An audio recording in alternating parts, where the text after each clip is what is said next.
Detective Comics number 27, one of the most expensive comics ever released. It's known for, as everyone knows, the debut of the Batman, as he was referred to back then. It came in a time a year after Superman made his debut in Action Comics. Then they did their series of Detective Comics, and so this is almost like a mashup of superhero and detective is what you get.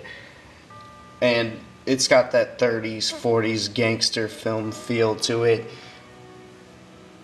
As the story goes, Bob Kane conceived the rough sketch of Batman, and he made a contract with DC to do the series. Came in an era where they were just throwing something at the wall to see if it would stick, where it was inspired by Superman, Zorro, and Da Vinci's helicopter design, as they say, and he took it to Bill Finger, who was more of a writer, because Bob Kane was more of just an illustrator. So Bill Finger is the one who really molded the character over the issues and added all the features that became iconic. Okay, let's jump right into it now. So, it's called The Case of the Chemical Syndicate. As we all know, you might have read it a few times. This is about my third or fourth time reading it. It's early on, so all the best elements of Batman haven't been fleshed out yet. He drives a red car in this. It's not really a huge city. It's not even Gotham City officially yet. No Alfred. He gets his grapple, though, and glider shortly after, in a few issues after this, but let's get into the story. The first appearance of Bruce Wayne, of Batman and Bruce Wayne, they describe him as the Batman as a mysterious and adventurous figure fighting for... Oh, the print's too small here.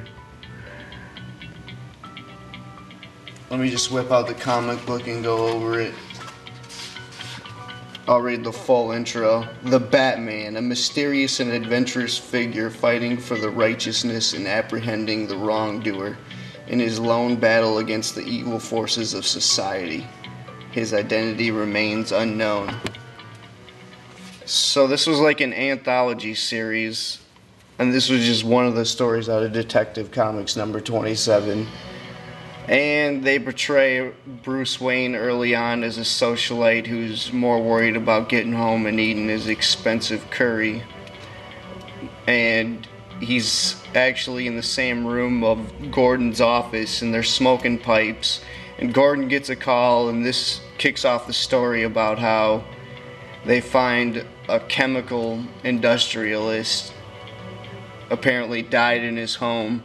And the story that unravels is, it's about these four business partners, and they start dying off, and so Batman is investigating it behind Gordon's back. And,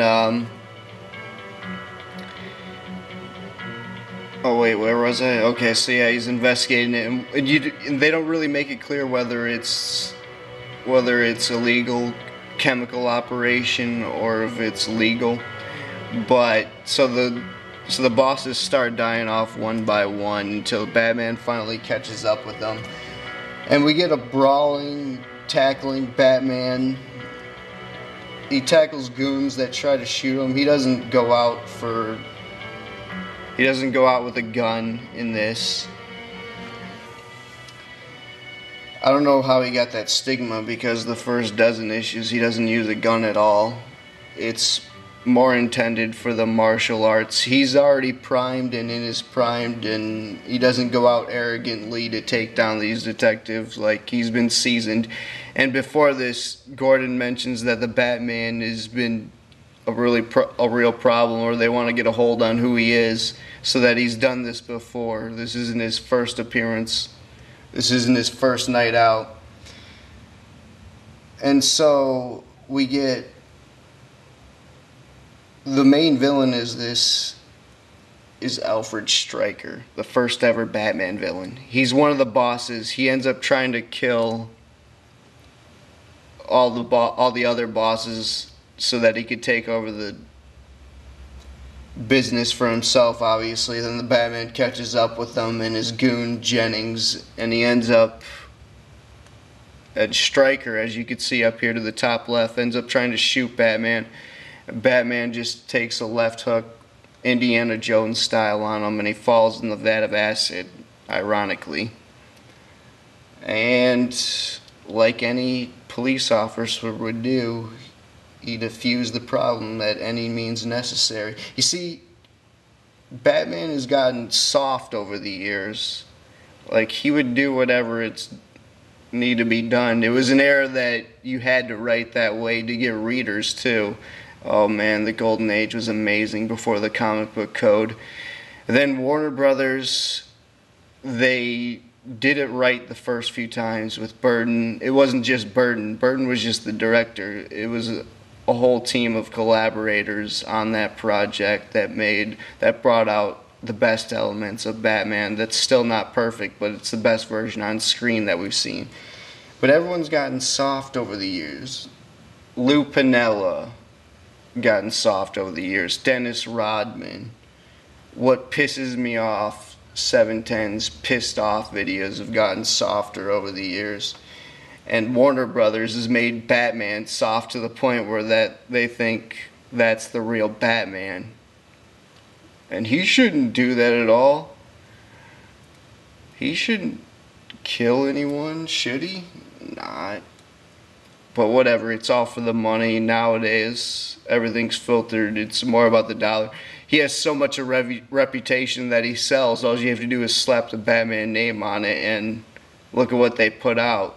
A realistic take on an unrealistic supernatural world. A few issues from this, he kills a vampire in his sleep. So it was intended to be that superhero and detective blend. He's a mysterious, lonesome figure. We don't need to know that he dropped out of Princeton. That's pretty much all I have to say. I only give it a C grading. The issues get better as they go. This one was just kind of a standard see how it goes issue. Introduction for it wasn't that great of a twist story. You saw everything coming. You knew that Stryker was going to be the villain, and obviously one of them was killing off to take all over the business. But next one I'll probably do Robin's debut, and then Joker's debut is shortly after that in the first dozen issues of Batman's debut. So this was JBM from Mr. Creepshow 09. I'm out.